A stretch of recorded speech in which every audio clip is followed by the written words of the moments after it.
dog walking. I slept yesterday. I was so tired. I just kept sleeping and kept sleeping. So, but today seems to be a little better. I just had a long days, I guess you could say. I'm trying to find better camera angles. They actually have good light right here. Alright. And the chapter 20 starts with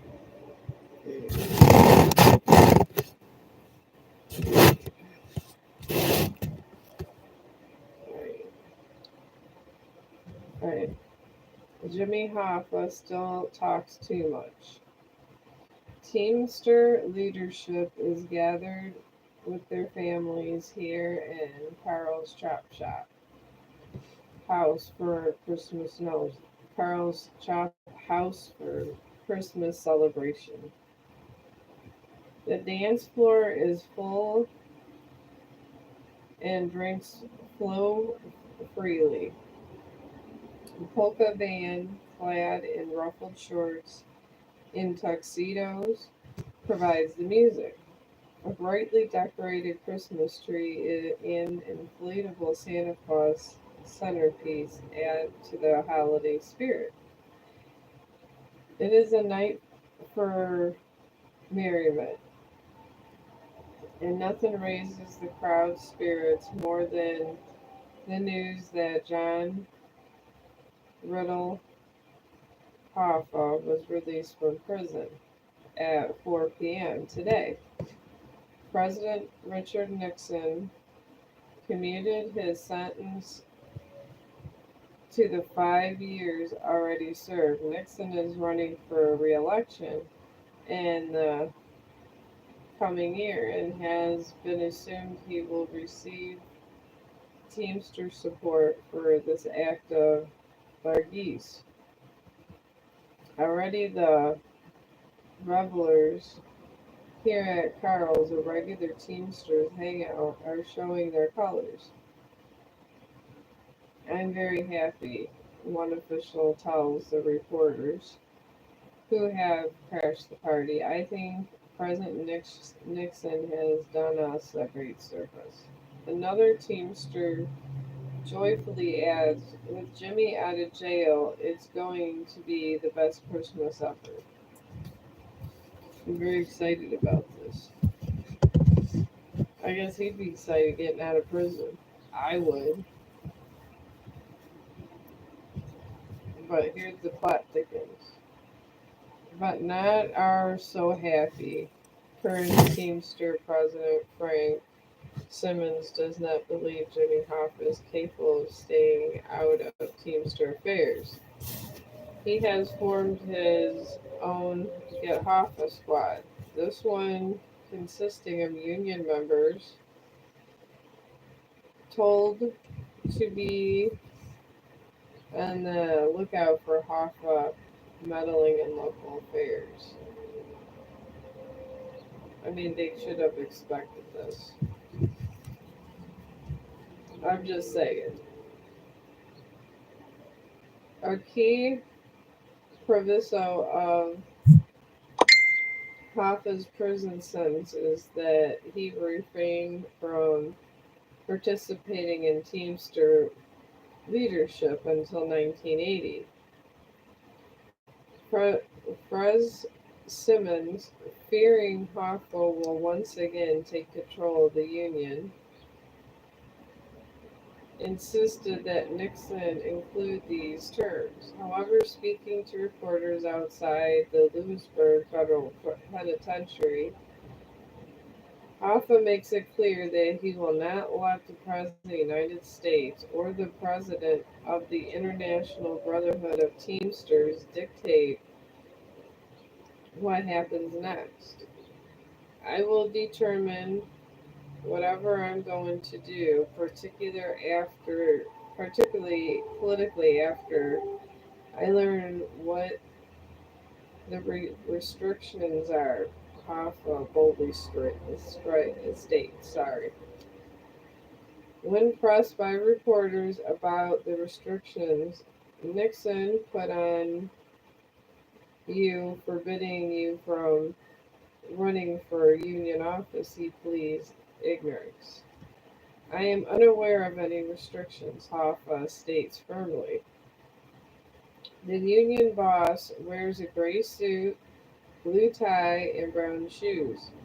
He is visibly thinner and suffers from a mid-case of diabetes. It is known that his wife Josephine has developed a heart condition, but other than health issues, the future appears to be bright for Jimmy Hoffa. I don't know about all that. That's a lot of health issues. As the interviews are drawn, Hoffa turns to look at the penitentiary one more time. He thrusts a defiant fist in the air for the inmates to see. Then he steps into a car to be driven to the airport where a private plane awaits. As the revealers at Carl's chop shop, known Jimmy Hoffa is well alive and on his way. FBI Director J. Edgar Hoover is late for breakfast. It is May 2nd, 1972, 5 months after the release of Jimmy Hoffa. Annie Fields, the director's longtime live-in housekeeper, has already poached the eggs, prepared the slice of white toast, and brewed the black coffee. Hoover prefers each morning, but she does not hear the sound of running shower from upstairs and Hoover's footsteps. See, sometimes it's not good to have housekeepers. You know, that's one more person that already knows what you're doing and could sink you.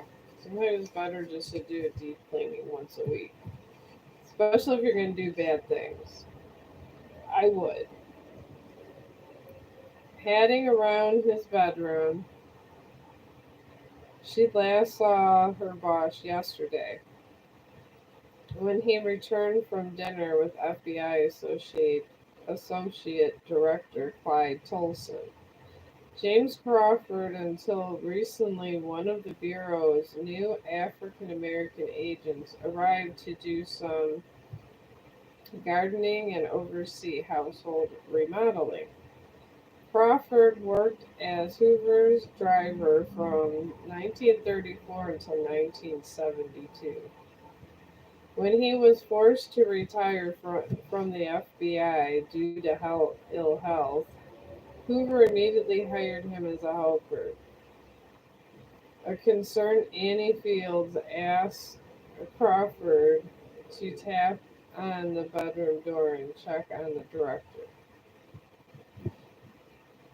It has been a troubling time for the FBI and J. Edgar Hoover. Congress recently enacted a law making the FBI leadership subject to Senate approval. Despite the endorsement of current President Richard Nixon, these are cries for the 77-year-old Hoover to resign. Critics cite his abuse of wiretaps, which Hoover has blamed on the late Senator Robert Kennedy, stating that RFK gave his approval for those breaches of the Fourth Amendment. However, Hoover is publicly feuding with former Attorney General Ramsey Clark, whom the director is quoted as calling a jellyfish for his flexible code of morality. Hoover's unwillingness to investigate civil rights violations and refuse to prosecute unlawful police conduct have fanned controversy. In addition, the director is being criticized for placing anti war activists under criminal investigation, an action that may believe falls beyond the Bureau's purview. Hoover recently made claims that radical elements were attempting to kidnap Secretary of State Kissinger, who may believe to be an architect of the Vietnam conflict. These charges were proved false, prompting a new round of demands that Hoover retire. And just yesterday, political reporter Jack Anderson published an expose revealing that FBI used illegal wiretaps on Dr. Martin Luther King's telephones in order to investigate his sex life. He's a very nosy man. Very nosy. Yet, J. Edgar Hoover hangs on his job, recently assuring a House Apprehensions Subcommittee that he is very much in charge and that the Bureau is prospering. However, there is talk that Hoover will be asked to resign if Richard Nixon wins re election in 1972. Hoover sees that yet another storm to be weathered. He is, after all, director for life. Wow. This guy's really getting too big for his britches. James Crawford knocks on Hoover's bedroom door. Hearing nothing, he steps inside. A naked J. Edgar Hoover is slumped on the floor atop Oriental rug. Crawford does not touch the body, with the exception of confirming that the director's hands are ice cold. The cause of death will be listed as hypertensive cardiovascular disease by Washington Medical Examiner Dr. James Luke. No autopsy will be performed. The news is flashed to FBI offices around the world. Only then is the American public informed of Hoover's death by acting Attorney General Richard Kleindienst. Congress immediately votes that Hoover's body be allowed to lie in state within Capitol Rotunda. This honor has been allowed for 21 persons in American history. President Nixon himself will give Hoover's eulogy at the National Presbyterian Church 2 days from now. It was very nice way to go out. It is a good this is probably an awesome funeral. These guys have good weddings and good funerals. From the discovery of J. Edgar Hoover's body to the many public condolences now pouring in, just 3 days to elapse. Yet the urgency of these events hardly compares with the lightning fast dispatch of J. Edgar Hoover's secret files.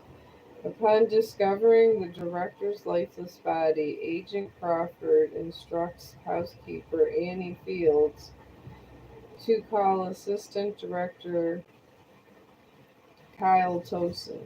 However, no, Hoover's confident in second in command Tolson then places Helen Gandy, the director's personal secretary, the 75-year-old avid trout fisherman and spinster who has worked 55 years for Hoover, immediately begins the destruction of the official and confidential files. Among the memos that will mysteriously escape the shredding is a teletype from Los Angeles field office stating that Bobby Kennedy borrowed a white Lincoln Continental convertible from Special Agent William Simmons in order to visit Marilyn Monroe on the night she died, potentially placing RFK at the scene of her suicide. To Hoover, these files were not blackmail but a valuable means of keeping his power. Among the data now being destroyed is the long list of congressmen having ties to organized crime. Hoover has never, he was a smart man, that Hoover. Him there, wow. Very smart. Once leaked this information or sought prosecution of these corporate politicians. In 1992, 20 years after J. Edgar Hoover's death, Gambino crime family capo Carmen the Doctor Lombardi will explain why J. Edgar was in our pocket. He was no one we ever needed to fear. Hoover's death brings to an end of an era of law enforcement, even as the 1970s usher in a challenging time for organized crime. It has been since the Coffer hearings 2 decades ago. The secret world of the mafia is a source of endless fascination in Americans. The Godfather, a novel loosely based on New York's five families, sells more than 9 million copies and remains on the New York Times bestseller for 67 weeks. That is amazing. I couldn't imagine if that ever happened to me when I tried to get my book published. 'Cause I did write a book, but that is amazing. But moving this along. The subsequent film and sequel of the same name, organized crime, even more accessible to the general public, not surprisingly, the Mafia tried to shut down the filming of The Godfather before it ever began. The mob connected Frank Sinatra sang at Madison Square Garden's fundraiser for the Italian American Civil Rights League, a group of which crime boss Joe Colombo said Sir is a member. Moonies were to be used to battle negative media depictions of Italian Americans, particularly The Godfather. But eventually, after producing, A.J. Rudy secretly paid Colombo for the privilege of filming in New York. Production was allowed to commence. But Colombo's very public entanglement with The Godfather was imposed Hurricane Chong.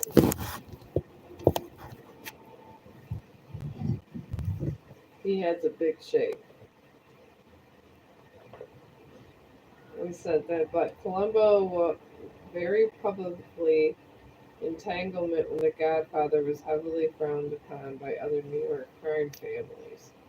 In a vivid instance of art imitating life. On the same day, director Francis Ford Coppola films a scene depicting the member of the mafia boss in New York, actual crime boss Joe Colombo, saying, "Oh, sir, sorry," is shot in the head just 4 blocks away. His hit occurs during Italian American League's public rally in Columbus Circle. And this is supposed to be. Oh, this is Columbo right here. I remember that TV show. I wonder if that was named after this guy Columbo. I think it was. When I was younger, I never put the two together. After the film's release, the mafia is so taken with The Godfather that some mobsters adopt many of the rituals seen on the film. This cheek to cheek kiss of made men, the act of kissing Godfather's ring, and even the use of the term Godfather. All long ago, abandoned by crime families, once again became part of the mafia ritual. The movie wins three Academy Awards, including Best Picture.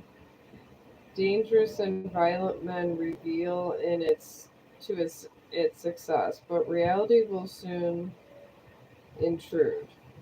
I love The Godfather. I'm sorry. It is so good, that movie. It is amazing. The acting is amazing. It's one of the timeless movies of our time, in my opinion.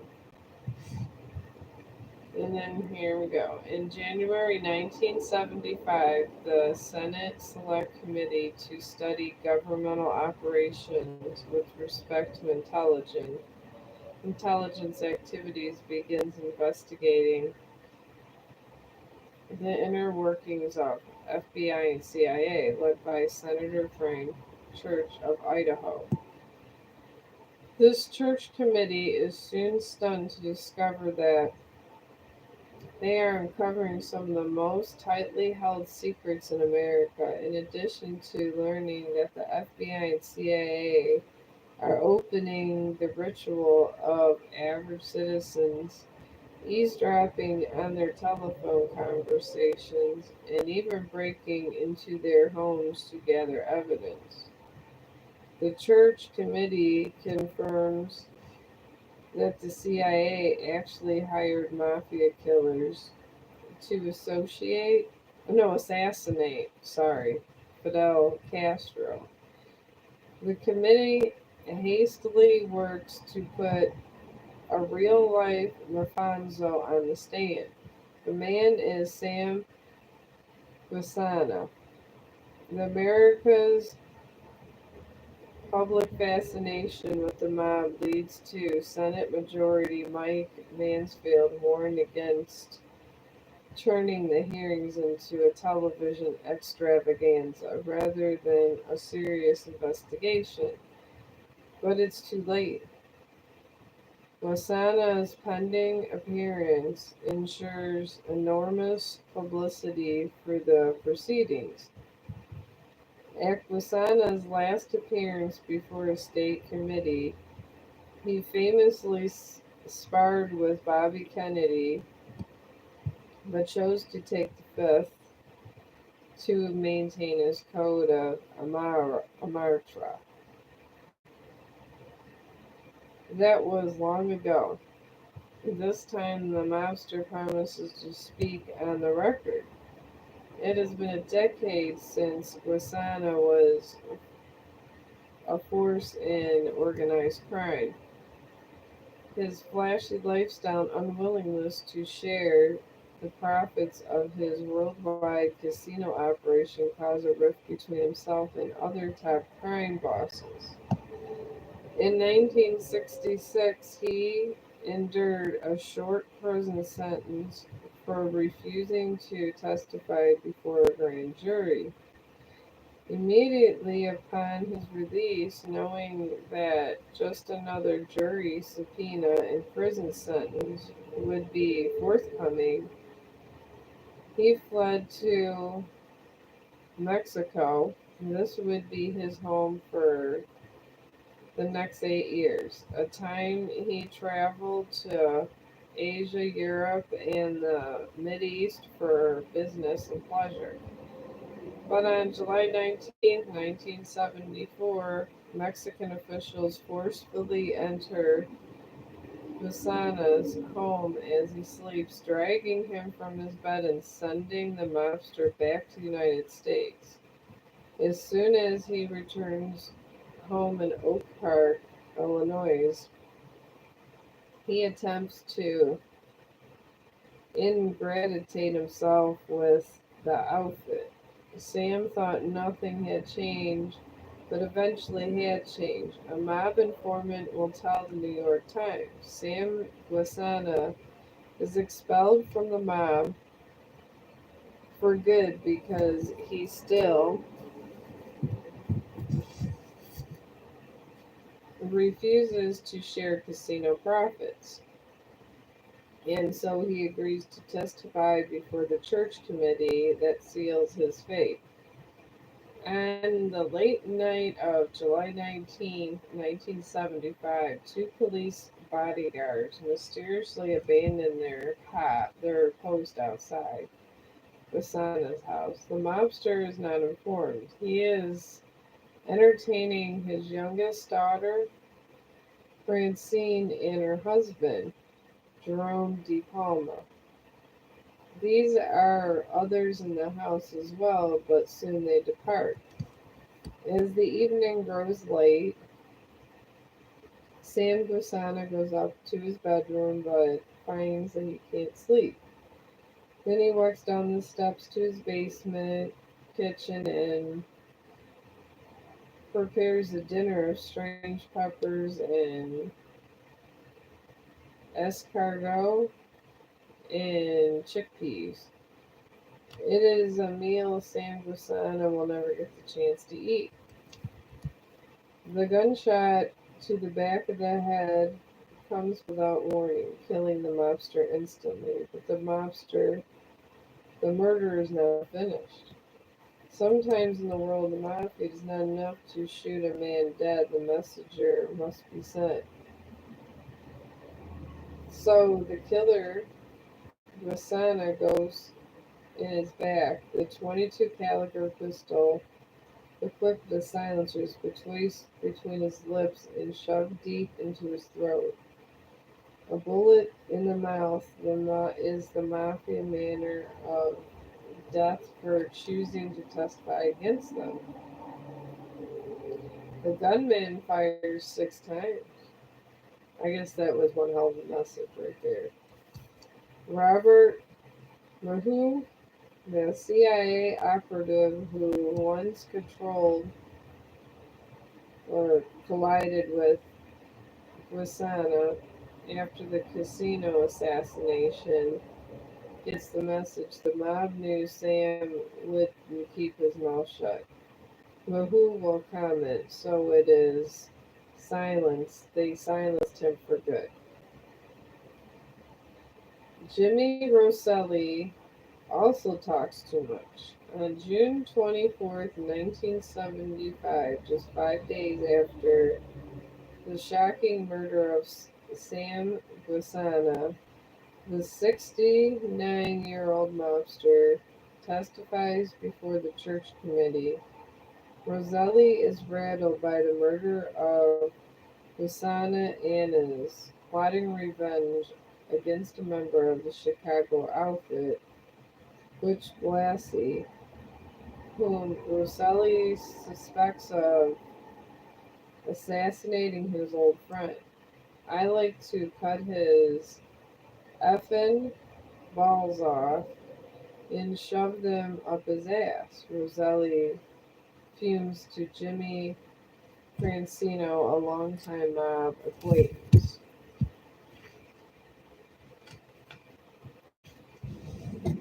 I don't know. I thought it was all over, but I guess it's just begun. They've done so much.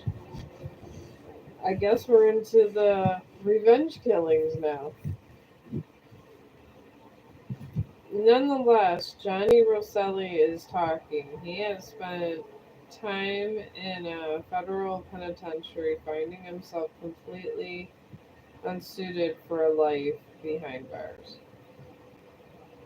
Rosselli will do whatever it takes to make sure he never returns. If they're going to kill me, they're going to kill me, the mobster says with a plastic smirk referring to the mob.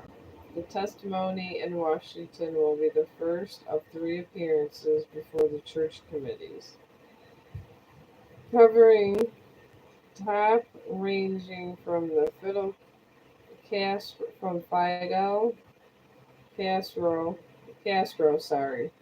assassination attempt to whether or not the mob played a role in the murder of John F. Kennedy. Roselli will reveal the shocking love triangle among Sam Grassani, JFK, and Judith Campbell. The mafia is not happy with that. When you're called before a committee like that, you have to go to your people and ask them what to do. A confidential mob source will tell the New York Times. Roselli not only did not come to us, he went to the committee and shot his mouth of all over the place. So even before he gives testimony, Roselli's murders are proved by the 26 crime families in America. That's a lot of enemies at one time. I don't know if this guy is going to survive. In truth, Johnny Rosselli has fallen on hard times. He was sentenced to prison for card cheating operations. Since his release, he has been reduced to owning a gift shop for Frontier Hotel in Las Vegas, but it's too dangerous for Roselli to live in that town. So, where he resides with his sister and brother in law, Edith and Joseph, oh, jeez, my ear, and Joseph, Diego in Plantation, Florida. Roselli spends most days reading by the pool, walking his poodle, and then watching television in the evenings. He never plays the same golf course twice for fear of getting murdered on these occasions. That he does make dinner reservations. Roselli also books under his sister's name. That's smart. At least he knows. He's aware. And it's good to be aware. The mobster believes this caution protects him from being killed, but he is wrong. The hit team from Chicago is patient and methodical, carefully monitoring Roselli's scant activities. Upon completion of his testimony, Roselli tries to make amends with the underworld. He meets with Santo trafficking of the Tampa crime family, whom Roselli testified was heavily involved in the plot to murder Fidel Castro. As a result of the testimony, trafficking himself is subpoenaed to appear before the church community. Trafficking is among the most private crime bosses, and Roselli's actions have placed him in jeopardy. When all appears forgiven, Roselli and Trafficking have dinner at the Landings restaurant in Fort Lauderdale in mid June, despite the obvious fact that dining with the crime family boss that has betrayed could be dangerous. Roselli does not feel uncomfortable. Jose, Trafficking's wife, and Rosella's sister Edith are also present. Edith will later report it was a polite evening and no business was discussed. But on July 28, 1976, Johnny Roselli finds out what happens to those who defy the mob. After a late breakfast with his sister, Roselli borrows her year-old Impala. The mobster tells Edith he is going to play golf and puts his clubs in the trunk, but instead Roselli drives to North Miami Marina. He parks the Impala and walks to the dock, where he greets an old friend. He is also introduced to a visitor from Chicago, whereupon the three men board a wading boat for a quiet afternoon at sea. The debt-ridden Roselli, who longs to return to the actions This is perhaps the chance to reinsert himself into the upper levels of organized crime. If he suspects anything is amiss, he does not show it. The dinner with Santo trafficking has assured Roselli that he has made amends to his Senate testimony is forgiven. After months of caution and looking over his shoulder, Roselli steps aboard the boat and accepts the offer of a cocktail. He asks for vodka and then settles into a deck chair to enjoy the cruise. This gets deeper and deeper. I don't know if I'd be so confident with him. I would still be a little suspicious if I was this guy. I'm getting something to drink. It's too good to be true at this point.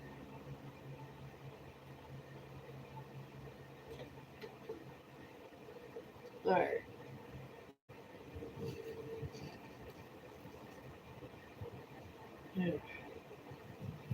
Alright. As soon as the boat pushes off and motors towards the intercoastal waterway, a man hiding on shore steals the silver Impala and drives to the Miami airport where it is parked in a busy garage and abandoned. Meanwhile, Johnny Roselli is enjoying his drink in once in the warm sea breeze. Oh, warm sea breeze. Does not pay attention to visitors. Chicago is maneuvers around him without a warning. Powerful hand clamped over Roselli's mouth and nose. He drops the vodka and struggles to free himself, but now emphysema does not allow effective resistance. He also has arthritis of the spine, making it difficult to fight back. Johnny Roselli is dead in less than a minute. I guess if you can't breathe and you got problems with your bones, that would happen. It is not enough to dump his body overboard. The mobster bob back to the surface before sharks can eat him. Instead, the killers tape a washcloth over Roselli's mouth to ensure he cannot breathe if he somehow comes back to life. Then his legs sawed off. Oh my god. That's all. That is truly horrific. Ooh.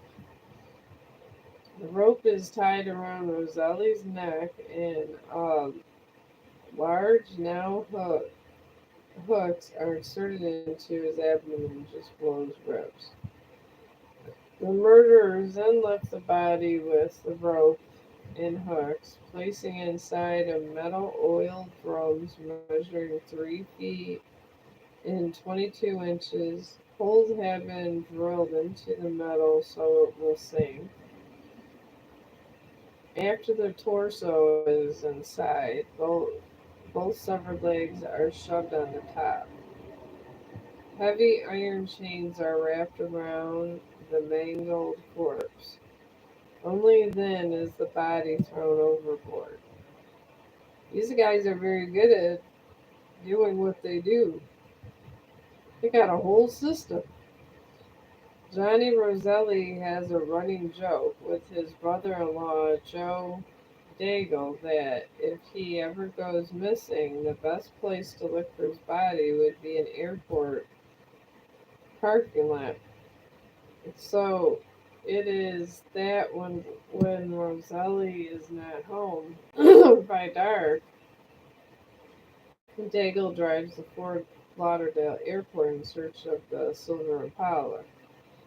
Not finding it, he searches over the Miami airport on the third floor, packing our parking garage. Diego locates his wife, Chevy, with the golf clubs inside, but no sign of Roselli. However, the world has not seen the last of him. 10 days after the mobster's murder, three fishermen spot the oil drum washed up by a sandbar. Dumbfoundedly bay near the North Miami Beach, Roselli's brutalized, waterlogged remains are found inside. The mobster will be cremated, and while there will be no grave for his family to visit, the mystery of her brother's disappearance is solved for his sister Edith. The family of another high profile man will not be so fortunate. I think at this point they're cleaning house, it sounds to me. They always have that in the mobster movies. Jimmy Hoffa is nervous and angry and being stood up. He shouts into the payphone. It is July 30th, 1975, just a month after the murder of Sam Wasana and Johnny Roselli's first appearance before a church committee. Hoffa has been out of jail for 3.5 years now. Per the terms of his release, he is not allowed to hold union office till 1980. But his lawyers are working hard to get this time reduced to keep himself busy. Hoffa has been touring the country, visiting local unions and gathering support for what he hopes to be a successful 1976 run for the Teamster presidency.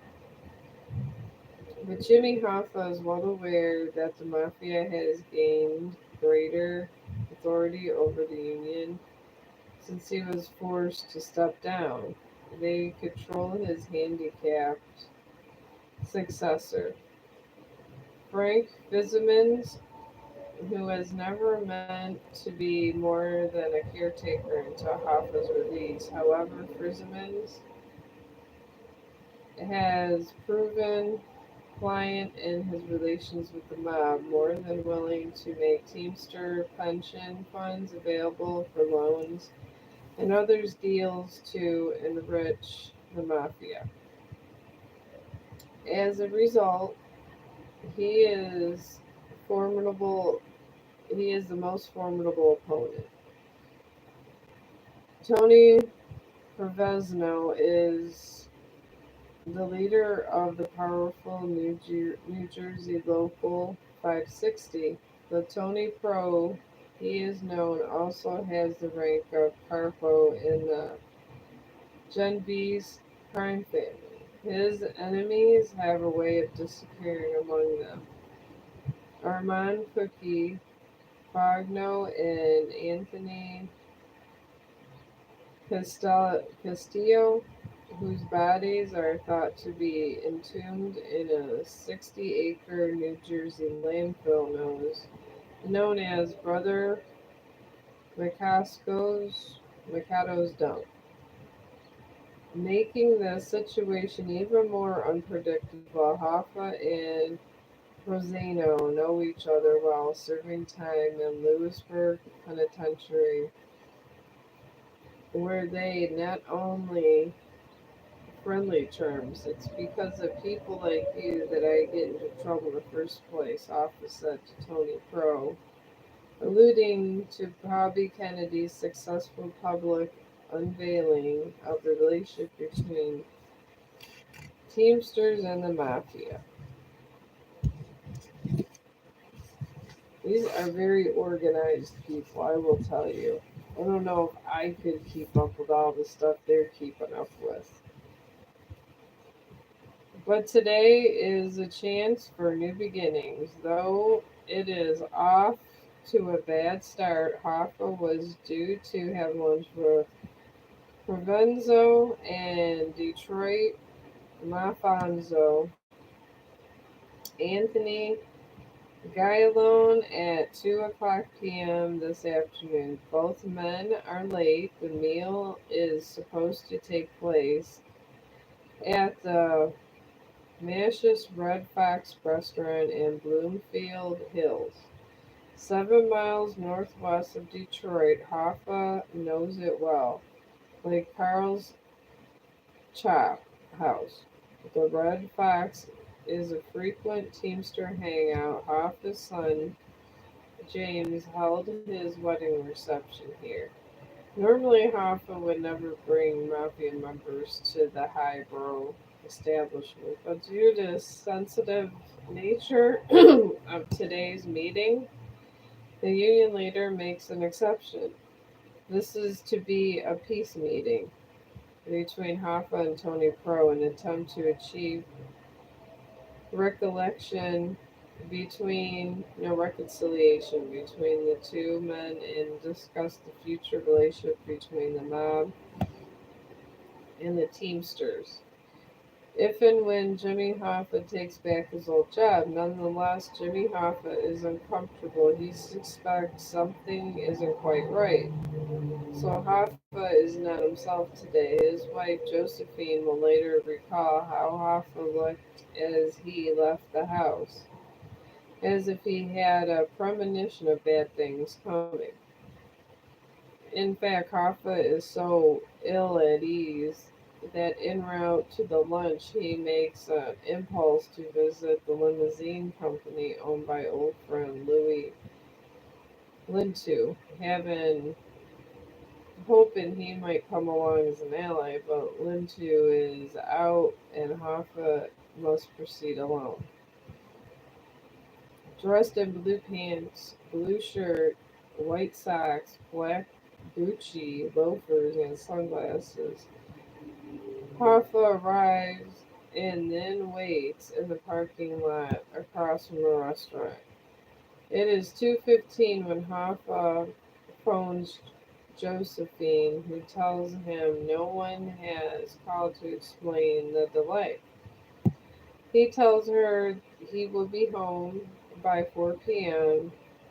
to barbecue steaks. Hoffa hangs up and then resumes pacing. Despite the fact that he has not yet been removed to the Teamsters leadership, Jimmy Hoffa is popular and famous among Detroit Union members. So, as he frets in the parking lot, Hoffa is approached by two men eager to say hello and shake his hand. They leave by 2:30. Jimmy Hoffa is still waiting for Tony Pro and Anthony Guy alone. Sometime between 2:45 and 3 o'clock p.m., Hoffa's wait comes to an end. A maroon sedan pulls up. Three men inside. Jimmy Hoffa steps into the vehicle, taking a seat up from the passenger side. At the age of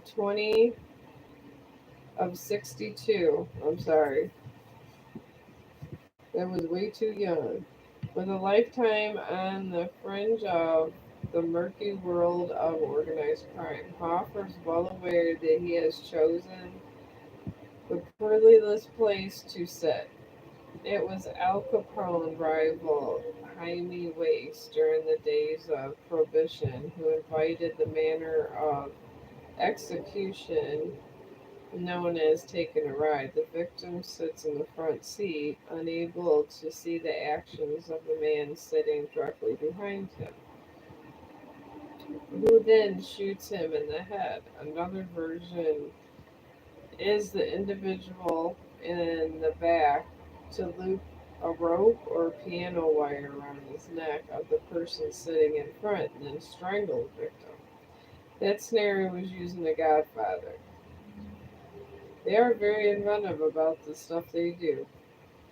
Jimmy Hoffa must have completely trusted the driver of their sedan. thought to be either a Lincoln or a Mercury, as described by the eyewitness who saw Hoffa get in. And he must have felt at ease with the man in the back seat. Nervous, alone, battle hardened, Hoffa will never put himself in the hands of adversaries. As Jimmy Hoffa settles into the front seat, events unfold that still remain a mystery. Only one thing certain: Hoffa vanishes. And so it is that 1975 and 1976 major crime figures Luciana, Roselli, and Hoffa are off the board. They will be replaced by young blood, organized crime members who are even more ruthless than their predecessors. But one of these men is not as he appears to be. His name is Donnie Brayson. Ooh, is that a new one? Oh, it is very interesting, that book.